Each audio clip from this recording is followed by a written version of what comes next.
Hello दोस्तों, स्वागत है आपका शिक्षा क्लासेस पर। दोस्तों, आप सभी लोगों को होली की हार्दिक शुभकामनाएं। आज की वीडियो में हम लोग देखेंगे बिहार का भूगोल, जिसके अंदर हम लोग कोशिश करेंगे कि जल्द से जल्द इसको समाप्त किया जाए। ठीक है, 3 से 4 क्लासेस में हम लोग जो इसको समाप्त कर लेंगे बिहार के भूगोल को। आज का मोटिवेशन कोट है, आपके आज की मेहनत आपके कल के सपने की चाबी है, इसलिए हमेशा मेहनत करते रहिए। ठीक है, अगर यह समय जो है इस समय पे अपने मार्ग से विचलित नहीं होना है, बल्कि मेहनत करनी है और आगे सफलता मिलेगी। चलिए स्टार्ट करते हैं। बिहार का सामान्य परिचय। ठीक है, बिहार जो शब्द है, बिहार शब्द है जो सर्वप्रथम मिन्हास उस सिराज, ठीक है, कौन थे? मिन्हास उस सिराज। इन्होंने एक पुस्तक लिखी थी तबकात ए नासरी, उसके अंदर पहली बार इसका उपयोग किया गया था बिहार शब्द का। ठीक है, अगला विद्यापति जो है उन्होंने मतलब अपनी रचना लिखी थी कीर्तिलता, उसमें 1390 में इसका उपयोग बिहार शब्द का उपयोग किया गया था। तो इतना याद रखना है। अगला है कि 22 मार्च 1912 को बिहार और उड़ीसा को नए राज्य का गठन किया गया था। कब किया गया था? 22 मार्च 1912 को बिहार और उड़ीसा नए राज्य के रूप में इसका गठन किया गया था। फिर उसके बाद में 1 अप्रैल 1936 को बिहार से उड़ीसा को अलग कर दिया गया। बिहार से उड़ीसा को क्या किया गया? अलग किया गया। और 1 अप्रैल को ये क्या मनाते हैं? उड़ीसा का दिवस मनाते हैं, उड़ीसा दिवस, यानी उत्कल दिवस के नाम से भी उसको जानते हैं। फिर उसके बाद में 15 नवंबर 2000 को बिहार से झारखंड को क्या किया गया? अलग किया गया। बिहार से झारखंड को अलग कर दिया गया। कब किया गया? तो 15 नवंबर 2000 को। तो झारखंड जब बना और बिहार, तो उस समय जिलों की संख्या कितनी थी? झारखंड में जिलों की संख्या थी 18। कितने जिले थे? 18। उसमें संभाग कितने थे? ठीक, तो संभागों की संख्या जो थी, संभागों की संख्या थी 6। लोकसभा की सीटें कितनी हैं झारखंड में? 14। राज्यसभा की सीटें 6 और विधानसभा में 81 सीटें हैं। ठीक है, उसी प्रकार से बिहार में जब बिहार बना था 2000 में अलग हुआ था, उस समय बिहार में 37 जिले थे। फिर सन 2001 में जो है अरवल जो एक स्थान है उसको अलग किया गया था और एक स्थान बना दिया, मतलब जिला बना दिया गया 38वें नंबर का।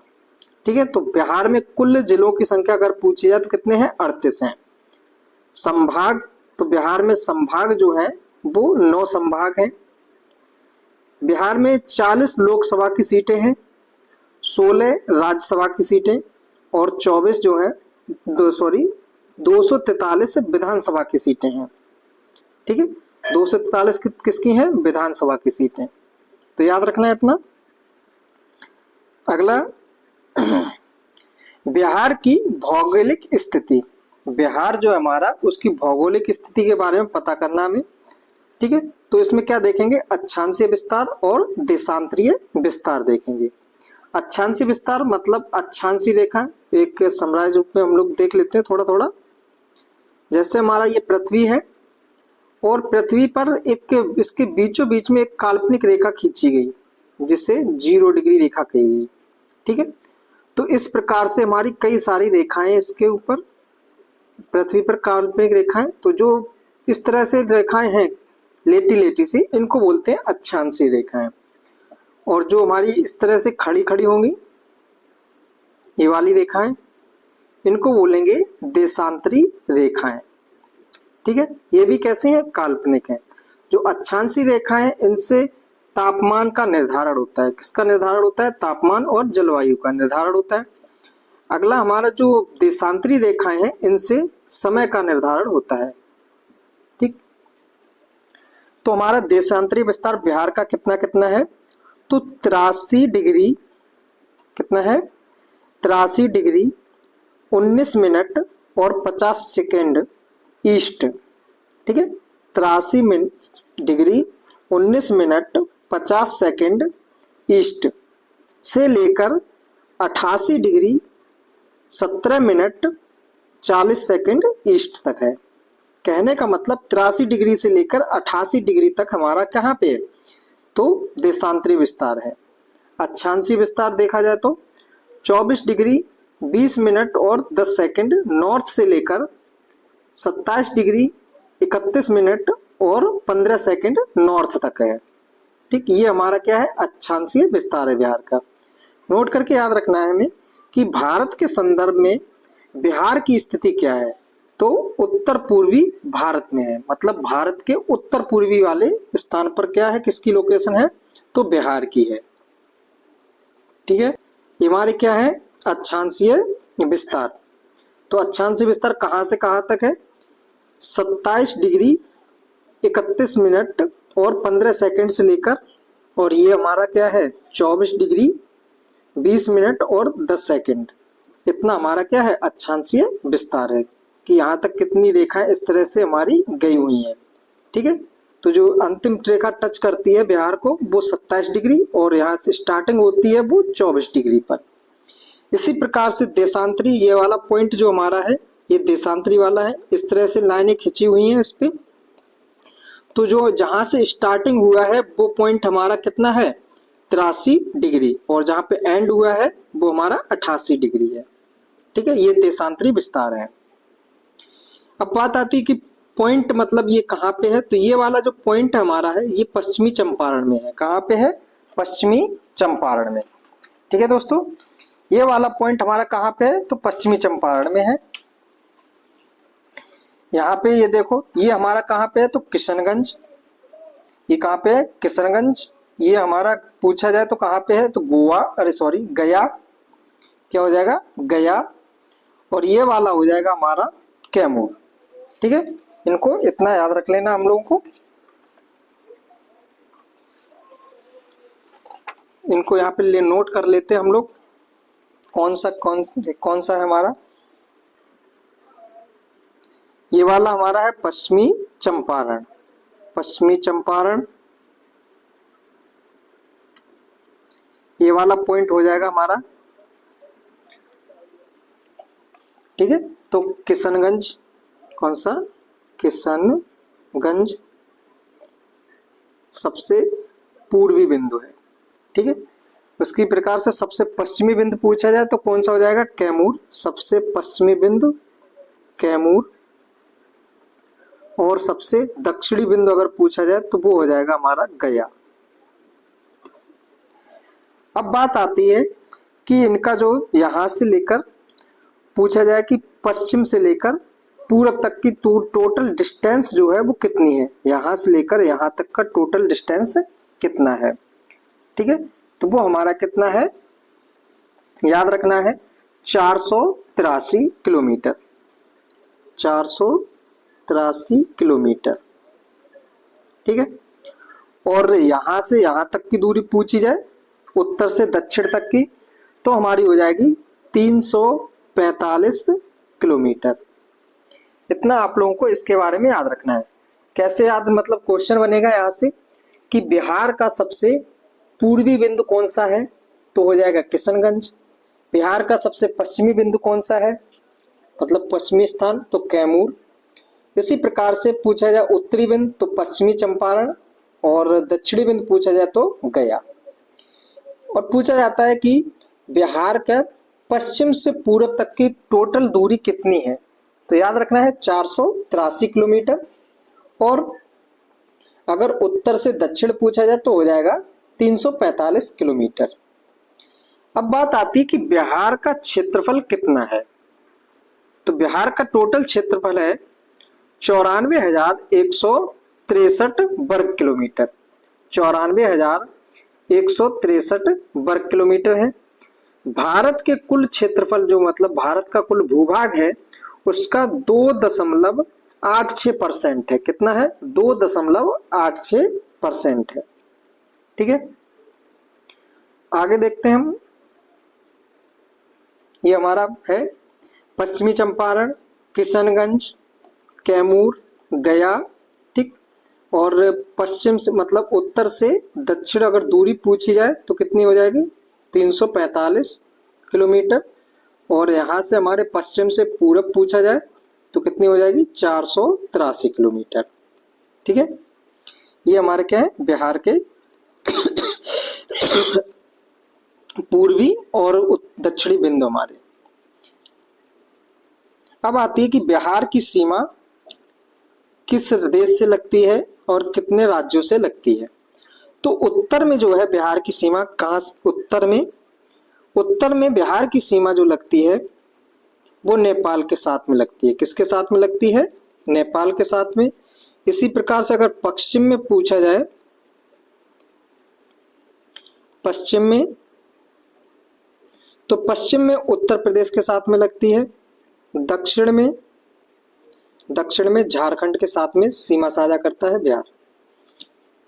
और उसके बाद में पूरब में पूछा जाए, पूरब में हो जाएगा पश्चिम बंगाल, ठीक है।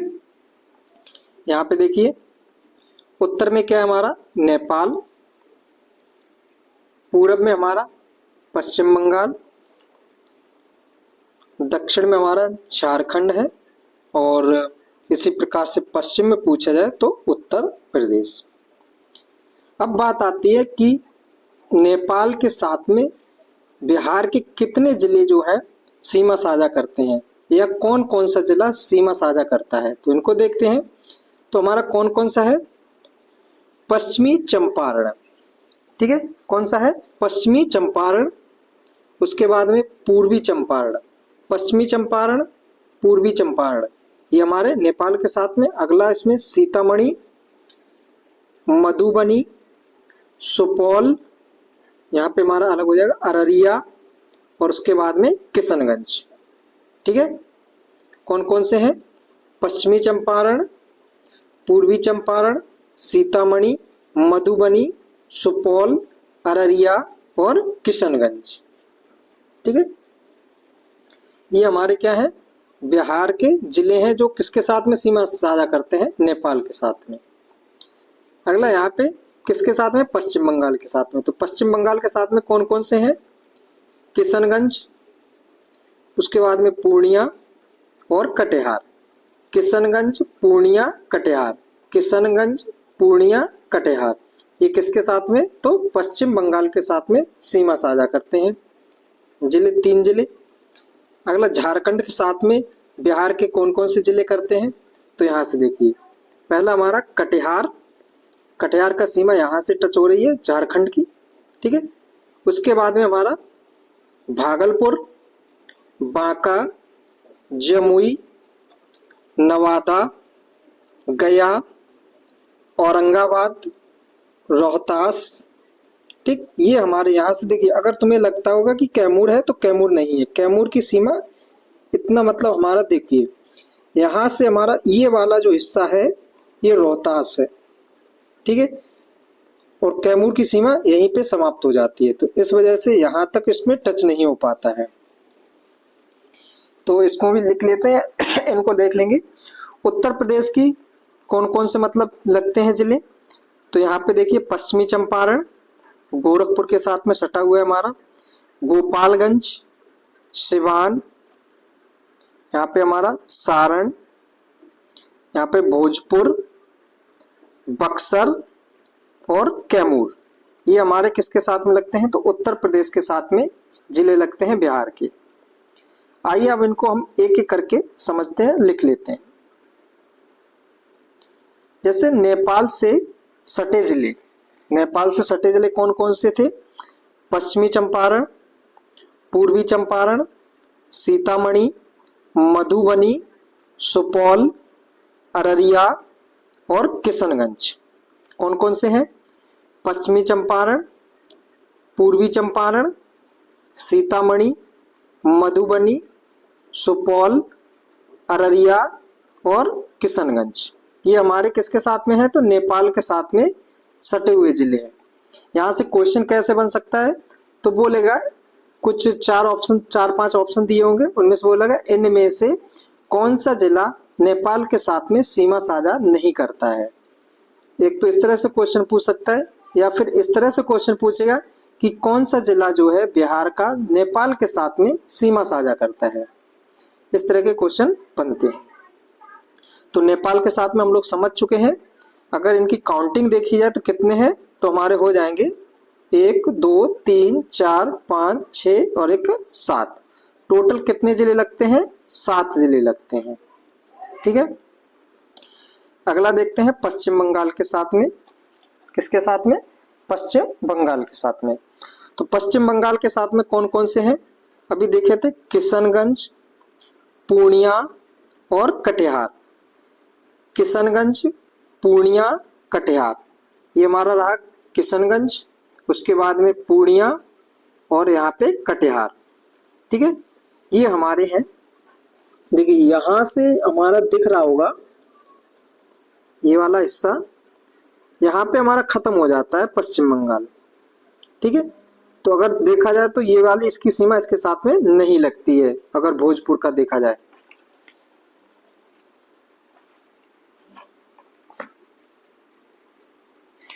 तो हम लोगों ने देख लिया पश्चिम बंगाल के साथ में सीमा साझा करने वाले जिले कौन कौन से हैं, किशनगंज, पूर्णिया और कटिहार। अगला है झारखंड के साथ में सीमा साझा करने वाले जिले कौन कौन से हैं, कटिहार, भागलपुर, बांका, जमुई, नवादा, गया, औरंगाबाद और रोहतास। कौन कौन सा है, यहाँ पे कटिहार, भोजपुर, बांका, जमुई, नवादा, गया, औरंगाबाद, रोहतास। ठीक है, यहाँ पे कैमूर की सीमा नहीं लगती है, याद रखना झारखंड के साथ में कैमूर जिले की सीमा नहीं लगती है। ठीक, क्योंकि यहाँ पे बहुत ही ज्यादा माइनर सा डिफरेंस है, मतलब अंतर है। यहाँ से आप लोगों को अगर दिख रहा होगा तो यहाँ पे छोटा सा ही हिस्सा है जो रोहतास का निकला हुआ है, तो इस वजह से क्वेश्चन यहाँ से बनने की संभावनाएं अधिकतम मात्रा में हो जाती है। अगला देखते हैं उत्तर प्रदेश के साथ में सीमा साझा करने वाले जिले कौन कौन से हैं। उत्तर प्रदेश के साथ में रोहतास, कैमूर, बक्सर, भोजपुर, सारण, सिवान, गोपालगंज और पश्चिमी चंपारण। ठीक है, कौन कौन से, रोहतास, कैमूर, बक्सर, भोजपुर, सारण, सिवान, गोपालगंज और पश्चिमी चंपारण। यहाँ से देखिए ये वाला हिस्सा, यहाँ से छोटा सा हिस्सा दिख रहा होगा, ये हमारा उत्तर प्रदेश से सटा हुआ है। तो रोहतास, कैमूर, बक्सर, भोजपुर, उसके बाद में सारण, सिवान, गोपालगंज और पश्चिमी चंपारण, ये हमारे किसके साथ में, उत्तर प्रदेश के साथ में सीमा साझा करते हैं बिहार के जिले। ठीक, अब हम लोग देख लेते हैं संभाग। बिहार को जो है 9 संभागों में बांटा गया है। कितने संभागों में, 9 संभागों में। आइए उनको भी देख लेते हैं कौन कौन से हमारे। तो कौन सा है, पहला पटना संभाग, तिरहुत, सारण, दरभंगा, कोसी, पूर्णिया, भागलपुर, मुंगेर और मगध, ये 9 संभाग हैं। चलिए इनको लिख लेते हैं हम लोग।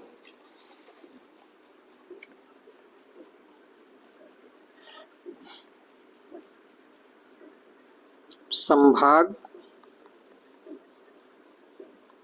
कितने हैं, तो 9 है। ठीक है, कौन कौन से हैं, तो हमारा मुंगेर, मुंगेर के बाद में हमारा मगध, मुंगेर, मगध, दरभंगा,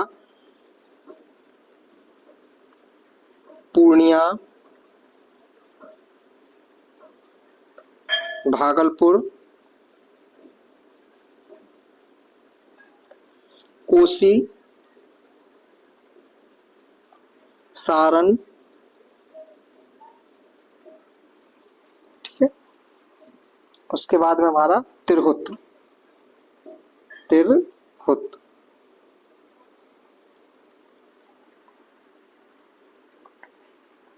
और कौन सा बच्चा हमारा, एक है पटना, ठीक है, पटना। ये हमारे 9 संभाग हैं। अब बात आती है कि किसमें कितने जिले हैं, तो ये भी याद रखना है। जैसे मुंगेर है, तो मुंगेर में 6 जिले आते हैं। कितने जिले आते हैं? 6 जिले आते हैं, ठीक है। और इसका हेड क्वार्टर अगर पूछा जाए, मुंगेर जो संभाग है उसका हेड क्वार्टर क्या है, तो उसका मुंगेर ही है। क्या है? मुंगेर। मगध, मगध में 5 जिले आते हैं और इसका हेड क्वार्टर जो पूछा जाए तो वो हमारा हो जाएगा गया। कौन सा हो जाएगा? गया। अगला है दरभंगा। दरभंगा में 3 जिले आते हैं और इसका हेड क्वार्टर है तो वो है दरभंगा में ही। हेड क्वार्टर कहाँ पे है? दरभंगा में। अगला पूर्णिया। पूर्णिया का, इसमें 4 जिले आते हैं पूर्णिया में और इसका हेड क्वार्टर अगर पूछा जाए तो हो जाएगा पूर्णिया। भागलपुर, भागलपुर में 2 जिले आते हैं। सबसे छोटा संभाग अगर पूछा जाए तो हमारा कौन सा हो जाएगा? भागलपुर। और इसका हेड क्वार्टर, ये भी याद रखना है, इंपॉर्टेंट है, तो भागलपुर ही है, भागलपुर, ठीक है। अगला कोसी। कोसी संभाग जो है इसमें 3 जिले आते हैं और इसका हेड क्वार्टर है वो सहरसा है। हेड क्वार्टर कौन सा है? सहरसा, सहरसा हेड क्वार्टर इसका है। सारण, सारण में भी 3 जिले आते हैं। इसका हेड क्वार्टर पूछा जाए तो हेड क्वार्टर हो जाएगा छपरा। क्या हो जाएगा? छपरा। तिरहुत, तिरहुत है जो, इसके अंदर 6 जिले आते हैं। कितने जिले आते हैं? 6 जिले। और इसका हेड क्वार्टर पूछा जाए तो हो जाएगा मुजफ्फरपुर। हेड क्वार्टर हो जाएगा मुजफ्फरपुर।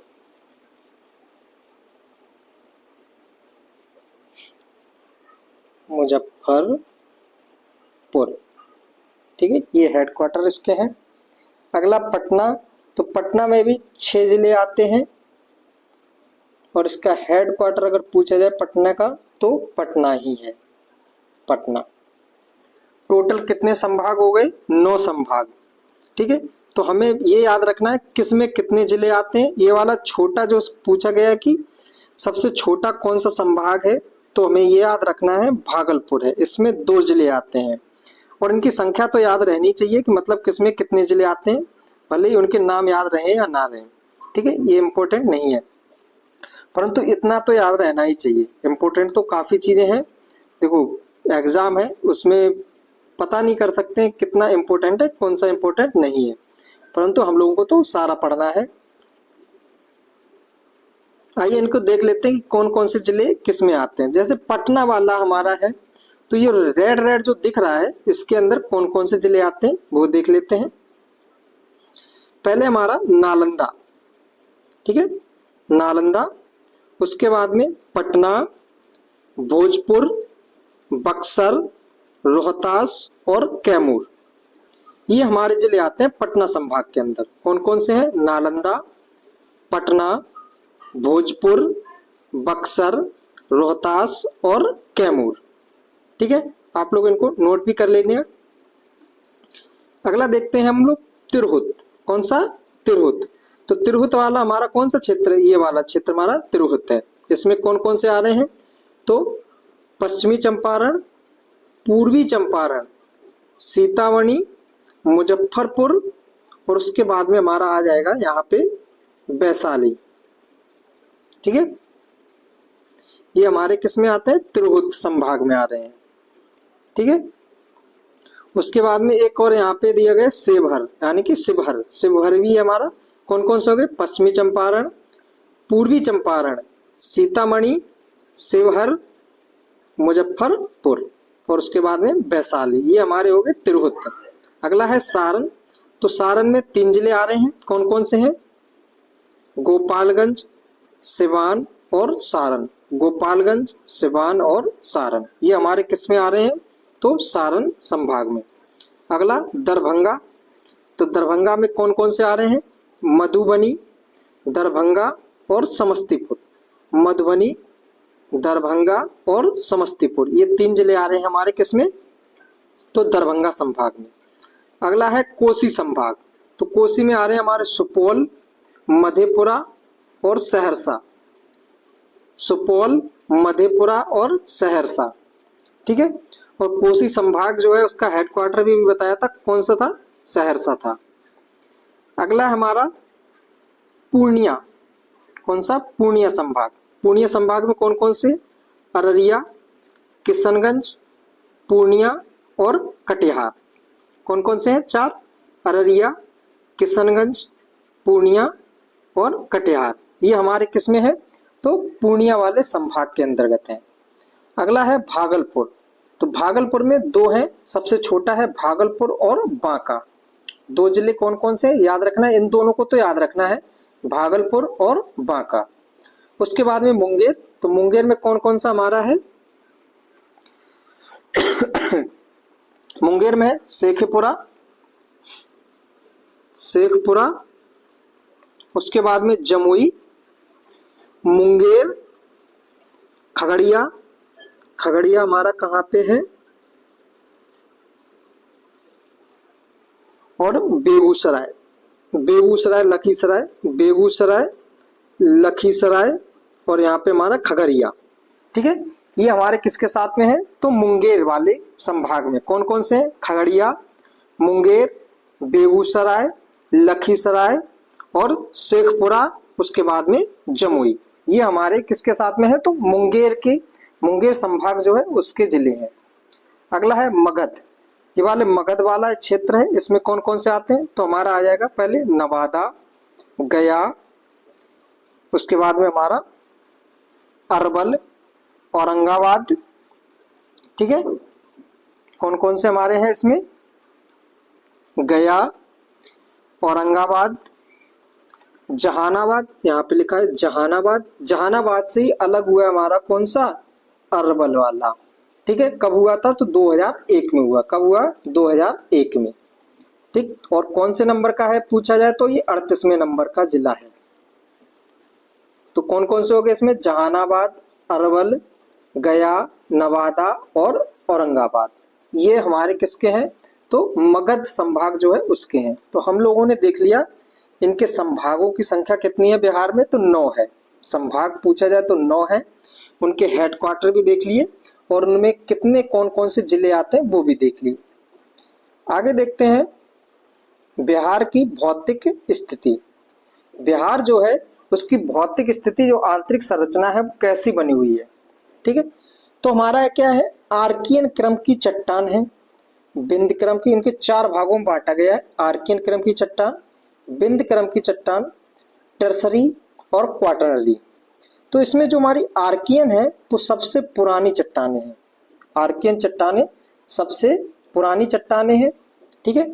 उसके बाद में हमारे बिंद चट्टान, फिर टर्सरी और उसके बाद में क्वाटरनरी, ठीक है। देखते हैं हमारा कौन सा, जैसे कि हमारे जब पृथ्वी, इस तरह की पृथ्वी थी, पृथ्वी जब क्या हुई? ठंडी हुई। क्या हुई? ठंडी हुई। और इसमें जो पहले चट्टानें निर्मित हुई वो कौन सी हुई? आर्कियन चट्टानें निर्मित हुई। कौन सी चट्टान निर्मित हुई? आर्कियन। फिर आर्कियन चट्टानों का क्या हुआ? अपक्षय हुआ, यानी कि क्षरण हुआ, अपक्षय हुआ। और उससे धारवाड़ चट्टानों का निर्माण हुआ। धारवाड़, धारवाड़ चट्टानों का निर्माण हुआ, ठीक है। तो हमारा जो हिस्सा बिहार के अंदर है आर्कियन क्रम का चट्टानें, वो धारवाड़ क्रम की चट्टानें पाई जाती हैं। और धारवाड़ क्रम की चट्टानें कौन सा क्षेत्र है? तो ये वाला जो क्षेत्र आपको दिख रहा है, ये पूरा क्षेत्र हमारा कौन सा है? धारवाड़ क्षेत्र है, ठीक है। अगला है बिंद। तो बिंद श्रेणी जो हमारी है वो उसके भाग बताए थे हमने, जो इंडियन ज्योग्राफी चल रही है उसके अंदर कौन कौन से थे? बिंद, भांडेर और कैमूर। बिंद, भांडेर और कैमूर। तो यहाँ पे हम लोगों ने अभी जिले देखे थे, 2 जिले थे, कैमूर और रोहतास। कौन से जिले थे? कैमूर और रोहतास। ठीक है, तो ये वाला जो हिस्सा हमारा दिख रहा है यहाँ पे, ये हमारा कौन सा है? तो बिंद क्रम की चट्टानें हैं। अगला यहाँ पे हमारा ये वाला जो हिस्सा दिख रहा है, ये टर्सरी है। कौन सी है? टर्सरी। ठीक है, टर्सरी क्रम की चट्टानें हैं और ये हमारी शिवालिक जो श्रेणी है उसका हिस्सा है। शिवालिक श्रेणी का हिस्सा है ये। ठीक है, ये किसका है? शिवालिक श्रेणी का हिस्सा है और ये हमारा हिमालय के गिरपाद है। अगला बचा है हमारा यहाँ पे क्वाटरनरी। क्वाटरनरी जो है हमारा, ये है गंगा और उसकी सहायक नदियां हैं, उनके निक्षेपण से जो उसके अपने साथ में मैदानी भाग, एक तरह का हम समझ सकते हैं, ये वाला पूरा हिस्सा हमारा जो है मैदानी भाग है। ठीक है, क्वाटरनरी क्रम, और यह हमारी सबसे नवीनतम संरचना है। बिहार की पूछा जाए, बिहार की सबसे नवीनतम संरचना क्या है? तो क्वाटरनरी है। और सबसे पुरानी संरचना पूछी है तो हमारा धारवाड़ क्रम की चट्टानें हैं। अगर ऑप्शन में धारवाड़ ना दिया हो, आर्कियन दिया हो, तो आर्कियन क्रम की चट्टानें हैं। उसके बाद में हमारा विंध्य, फिर टर्सरी, और उसके सबसे लास्ट में हमारा हो जाएगा क्वाटरनरी। ठीक है, ये वाला हिस्सा हमारा किसका है? क्वाटरनरी का है। क्वाटरनरी क्रम की चट्टानें हैं इसमें।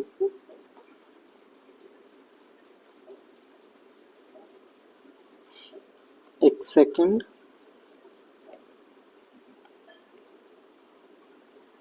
ठीक है, ये क्वाटरनरी क्रम की चट्टानें हैं। अब चलते हैं हम लोग इनको एक एक करके देखते हैं। क्या है हमारा? पहले आर्कियन क्रम की चट्टान। आर्कियन क्रम की चट्टान जिसका क्षरण हुआ और क्षरण होके किस क्रम में चट्टान में बदल गया? ये धारवाड़ चट्टानों में बदल गया। और इसकी लोकेशन पूछी है तो दक्षिण पूर्वी बिहार में स्थित है। ठीक है, कहाँ पे है? दक्षिण पूर्वी बिहार। हमारा इस तरह से बिहार हम लोगों ने समझ लिए, इस तरह से आकार है। तो इसमें से हमारा दक्षिण पूर्वी बिहार, तो हमें पता है कि दिशाएं हमारी, ये हमारी क्या है? दिशाएं हैं।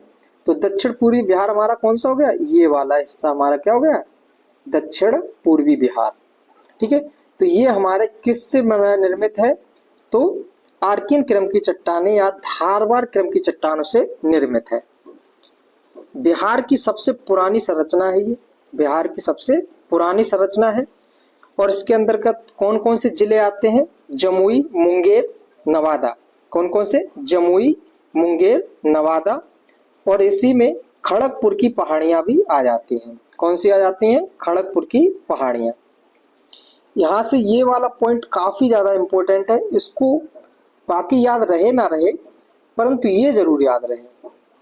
ठीक है, आर्कियन क्रम की चट्टानें या धारवाड़ क्रम की चट्टानों में कौन कौन से खनिज पाए जाते हैं? तो अभ्रक, क्वार्टरजाइट, स्लेट और मैग्नीज। ठीक है, एक और याद रख लेना, पाइराइट। पाइराइट ये हमारे यहाँ पे पाए जाते हैं। अगला हम लोग देखते हैं बिंद क्रम की चट्टानें। सॉरी, पाइराइट इसमें नहीं आएगा, वो हमारा बिंद क्रम में आएगा। इसको यहां से हटा दे रहे। बिंद क्रम की चट्टान, बिंद क्रम की चट्टानें बिहार की दूसरी सबसे प्राचीन संरचना है। ये क्या है? बिहार की दूसरी सबसे प्राचीनतम संरचना है। बिहार के दक्षिण पश्चिम में स्थित है। कहाँ पे स्थित है? दक्षिण पश्चिम में स्थित है। अभी हम लोगों ने देखा कि बिहार को हमने एक इस तरह से आयत के रूप में मान लिया और इसका इस तरह से हमने अगर विभाजन करेंगे तो हमारा ये वाला हिस्सा कौन सा हो गया? दक्षिण पूरब, और ये वाला हिस्सा हमारा कौन सा हो गया? दक्षिण पश्चिम। तो यहाँ पे हमारे 2 जिले पड़े थे अभी, कैमूर और रोहतास। तो रोहतास और कैमूर जिले के अंदर हमारी कौन सी चट्टानें पाई जाएंगी? बिंद क्रम की चट्टानें पाई जाएंगी। ठीक है, और बिंद क्रम की चट्टानें जो है उनके अंदर किसकी अधिकता होती है? तो चूना पत्थर की अधिकता होती है। किसकी अधिकता होती है? चूना पत्थर की, बलुआ पत्थर। और बिहार में उत्पादन में प्रथम जो है हमारा वो कौन सा है? पाइराइट है। तो इनको याद रखना है हम लोगों को। एक तो हमें याद रखना है कि कौन से लोकेशन पे ये चट्टानें हैं। जैसे बिंद क्रम की चट्टानें पूछ लिया जाए कहाँ पे है, क्वेश्चन इस प्रकार से बनेगा कि बिहार में चूना पत्थर किस जिले के मतलब अंतर्गत सर्वाधिक होता है। ठीक है, तो हम लोगों को पता है कि रोहतास और कैमूर में से कोई एक आंसर होगा। अब दोनों ऑप्शन में नहीं दिए हुए और हम लोगों को अगर दोनों देते हैं तो ऑप्शन में हमारा एक से अधिक हो जाएगा। इस प्रकार से क्वेश्चन आते हैं। तो अगर हम लोगों को पता होगा कि बिंद क्रम की चट्टाने में हमारा पाया जाता है चूना पत्थर, बलुआ पत्थर और पाइराइट वगैरह पाए जाते हैं, तो बिंद क्रम की चट्टाने हैं। और जिले कौन कौन से हैं? तो रोहतास और कैमूर। अगला देखते हैं क्वाटनरी। ठीक है, क्वाटनरी क्रम की चट्टानें, यह हमारा क्या है? सबसे नवीन चट्टान है। क्या है? सबसे नवीन चट्टान है। इसका निर्माण गंगा व उसकी सहायक नदियों से हुआ है। इसका निर्माण अगर पूछा जाए तो कैसे हुआ है? गंगा व उसकी सहायक नदियों से हुआ है। और इससे जो हमारी एक मृदा का निर्माण होता है, कौन सी मृदा है? जलोढ़ मृदा। जलोढ़ मृदा हमारी नदी के द्वारा जो अवसाद लेके आया जाता है, आती है नदी अपने साथ में क्या लेके आती है? अवसाद लेके आती है। जैसे ये नदी बह रही है, ठीक है, ये अपने साथ में क्या लेके आएगी? सेडिमेंट वगैरह लेके आएगी। सेडिमेंट लेके आई और उसने यहाँ पे क्या हो गए? जमा हो गए। ठीक है, इसके साइड साइड में बाढ़ वगैरह आती है तो सेडिमेंट जमा हो गए और उन सेडिमेंट के द्वारा जब जमा होते गए तो एक मैदान का निर्माण हुआ। और जो मैदान बने इनके किनारे उनको बोला गया जलोढ़ मैदान या जलोढ़ मृदा। मिट्टी का निर्माण कौन सी मिट्टी का हो गया? जलोढ़ मिट्टी का। अब जलोढ़ मिट्टी भी दो प्रकार से होती हैं। कौन कौन सी? खादर और बांगर। खादर कौन सी होगी? तो जो नदी है उसके जस्ट पास वाली जो मृदा होती है, बिल्कुल पास वाली मृदा, उसमें नई मृदा हमारी होती है, उससे हम बोलते हैं खादर। ये हमारी कौन सी है? नई मृदा है। इनके अंदर पोषक तत्व जो है उनकी अधिकता होगी। ठीक है, क्योंकि यहाँ पे बाढ़ आती है और बाढ़ में जब हमारी नदियां जो है बहती हुई आ रही हैं और अपने साथ में अवसाद लेके आती हैं, और अवसादों में क्या न्यूट्रिएंट्स वगैरह मतलब वो होते हैं हमारे पोषक तत्व होते हैं, वो आएंगे और जब बाढ़ आएगी तो इस वाले क्षेत्र में क्या होगा? फैल जाएंगे। तो यहाँ पे हर साल बाढ़ आती है तो यहाँ पे जो हमारी नई मृदा है इसमें पोषक तत्वों की मात्रा अधिक होगी। तो जो नई मृदा है उसको बोलते हैं खादर। और इसको याद करना भी सरल है। खादर मतलब खाद, और खाद हम डालेंगे तो हमारी नई नई मृदा उपजाऊ होगी, उपजाऊ मिट्टी अच्छी होगी। अगला है बांगर। बांगर हमारी कौन सी होती है? तो पुरानी मृदा होती है। कौन सी मृदा है? पुरानी मृदा। ठीक है, अब चलते हैं टर्सरी क्रम की चट्टानें। टर्सरी क्रम की चट्टानें हमारी उत्तर पश्चिमी क्षेत्र पर स्थित हैं। कहाँ पे है? उत्तर पश्चिमी क्षेत्र पर स्थित है। ये वाला जो हमारा क्षेत्र है उत्तर पश्चिमी क्षेत्र है। यहाँ पे हम लोगों ने जिले पढ़े थे पश्चिमी चंपारण और पूर्वी चंपारण। ठीक है, और यह टर्सरी क्रम की जो चट्टानें हैं वो हमारी शिवालिक श्रेणी है, उस श्रेणी का हिस्सा है। शिवालिक श्रेणी का हिस्सा है। ठीक, और बिहार में शिवालिक को सोमेश्वर पहाड़ी भी कहते हैं। यह हमारे कौन कौन से जिले आते हैं? तो पश्चिमी चंपारण और पूर्वी चंपारण। तो हम लोगों ने देख लिया बिहार की जो प्राकृतिक संरचना उसके बारे में। तो 4 भागों में बांटा था। कितने भागों में बांटा था? 4 भागों में। कौन कौन से थे? आर्कियन क्रम की चट्टानें, बिंद क्रम की चट्टान, टर्सरी और क्वाटनरी। सबसे पुराना अगर पूछा जाए तो कौन सी हो जाएगी? आर्कियन क्रम की। और सबसे नवीनतम पूछा जाए तो क्वाटनरी। ठीक है, आर्कियन क्रम की चट्टानें जो है इनके अपक्षय से, क्षरण से किसका निर्माण हुआ? धारवाड़ चट्टानों का निर्माण हुआ है। और धारवाड़ चट्टानें हमारे बिहार के किस क्षेत्र में पाई जाती हैं? तो दक्षिण पूर्वी क्षेत्र में पाई जाती है। ये वाला जो क्षेत्र है यहाँ पे हमारी कौन सी चट्टानें पाई जाएंगी? धारवाड़ चट्टानें पाई जाएंगी। अगला है विंध्यक्रम। विंध्यक्रम हमारी विंध्य श्रेणी का ही हिस्सा है, कैमूर श्रेणी। ठीक है, तो ये वाला जो क्षेत्र है यहाँ पे, इस वाले क्षेत्र में हमारी कौन सी है? तो विंध्य श्रेणी पाई जाती है। विंध्य क्रम की चट्टानें पाई जाती हैं, और जहाँ पे विंध्य क्रम की चट्टानें पाई जाएंगी वहां पे चूना पत्थर की अधिकता होगी। ठीक है, किसकी अधिकता होगी? चूना पत्थर की अधिकता होगी। अगला टर्सरी। तो टर्सरी हमारा जो है ये वाला हिस्सा है। ठीक है, उत्तर पश्चिमी क्षेत्र बिहार का। यहाँ पे कौन कौन से जिले पड़े थे? 2 जिले पड़े थे, पश्चिमी चंपारण और पूर्वी चंपारण। और ये हमारा शिवालिक श्रेणी है, उसका हिस्सा है।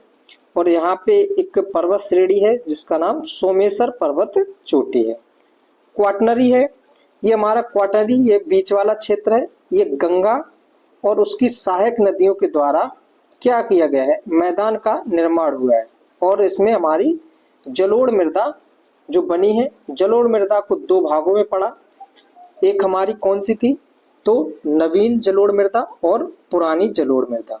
नवीन जो जलोढ़ मृदा है उसको खादर बोलते हैं, पुरानी जलोढ़ मृदा जो है उसको बांगर बोलते हैं। ठीक है, चलिए इतना हम लोगों ने देख लिया। इससे आगे देखते हैं। यहाँ पे भी देखिए कौन से क्षेत्र हमारा, ये वाला टर्सरी, बीच में हमारा कौन सा है? क्वाटनरी। यहाँ पे हमारा ये वाला क्षेत्र। ठीक है, ये अगर पूछा जाए तो कौन सा क्षेत्र हो जाएगा हमारा? दक्षिण पश्चिमी क्षेत्र। और ये वाला हमारा दक्षिण पूर्वी क्षेत्र, ये वाला हो जाएगा हमारा उत्तर पश्चिमी क्षेत्र। और बीच में ये मध्य में हमारा है क्वाटनरी। सबसे नवीनतम पूछा जाए क्वाटनरी, सबसे पुराना पूछा जाए तो धारवाड़। ठीक है, अगला देखते हैं बिहार की प्राकृतिक संरचना। बिहार की जो प्राकृतिक संरचना है वो किस प्रकार की है? बिहार की प्राकृतिक संरचना को हम लोग 3 भागों में बांटकर पढ़ेंगे। कौन कौन से हैं? तो पहला है शिवालिक श्रेणी, उसके बाद में बिहार के मैदान, और दक्षिण का संकीर्ण पठार। जो दक्षिण में हमारा संकीर्ण पठार है उसको पढ़ेंगे। शिवालिक श्रेणी है, उसके भी हिस्से हैं। कौन कौन से हैं? सोमेश्वर श्रेणी, हरखा नदी घाटी और रामनगर घाटी, ये हमारे शिवालिक श्रेणी के हिस्से हैं। बिहार के मैदान को हम 2 भागों में पढ़ेंगे, उत्तर बिहार का मैदान और दक्षिण बिहार का मैदान। गंगा नदी के जो उत्तर में होगा उत्तर बिहार के मैदान, और जो दक्षिण में होगा वो दक्षिण बिहार के मैदान, इनको भी पढ़ेंगे। और दक्षिण भारत के संकीर्ण पठार, इनको हम लोग अच्छे से पढ़ेंगे, यहाँ से काफी ज्यादा क्वेश्चन बनते हैं। ठीक है, चलिए देखते हैं। पहले हमारा है सोमेश्वर की पहाड़ी, सोमेश्वर श्रेणी। यह हमारी पश्चिमी चंपारण जिले में स्थित है, और इसकी कुल ऊंचाई पूछी जाए तो कितनी है? तो 74 किलोमीटर। मतलब है सोमेश्वर श्रेणी जो फैली हुई है, कितनी हमारी फैली हुई है? 74 किलोमीटर तक फैली हुई है। सॉरी, ऊंचाई नहीं है, ये हमारी क्या है? इसकी लंबाई कितना दूरी तक फैली हुई है, इस तरह से। ठीक है, सोमेश्वर श्रेणी। अगला, इसका विस्तार कहाँ से कहाँ तक है? तो त्रिवेणी जो नहर है वहां से लेकर बिघना ढोड़ी दर्रा तक है। त्रिवेणी नहर से लेकर बिघना ढोड़ी दर्रा तक स्थित है इसका विस्तार। यह बिहार व नेपाल के मध्य प्राकृतिक सीमा का निर्धारण करती है। जो सोमेश्वर चोटी है वो किसके किसके बीच में है? बिहार और नेपाल की सीमा के बीच में। जैसे ये हमारा बिहार है तो यहाँ पे क्या हमारी चोटी है? सोमेश्वर चोटी। तो बिहार और नेपाल के बीच में किसका निर्धारण करती है? सीमा का निर्धारण करती है। वो किस प्रकार से? प्राकृतिक रूप से। बिहार की सर्वोच्च चोटी सोमेश्वर का किला है। बिहार की अगर सर्वोच्च चोटी पूछी जाए तो कौन सा हमारा? सोमेश्वर का किला। और इसकी कुल ऊंचाई पूछी जाए तो 874 मीटर है। कुल ऊंचाई कितनी है? 874 मीटर। यहाँ पे दर्रे हैं, हरहा दर्रा, सोमेश्वर दर्रा, बिकना ठोरी दर्रा और पावार्थ दर्रा। ठीक है, अगला इसमें था रामनगर घाटी। रामनगर घाटी का सर्वोच्च स्थान अगर पूछा जाए तो हो जाएगा हमारा संतपुर। रामनगर घाटी का सर्वोच्च स्थान क्या है? संतपुर। और रामनगर घाटी कहाँ से कहाँ तक है? तो हमारी मतलब कहाँ पे है? तो पश्चिमी चंपारण वाले क्षेत्र, और जो सोमेश्वर की पहाड़ी है उसके दक्षिण में स्थित है। ठीक है, वहां पे हमारी कौन सी रामनगर घाटी स्थित है। अगला आगे देख रहे हैं हम लोग,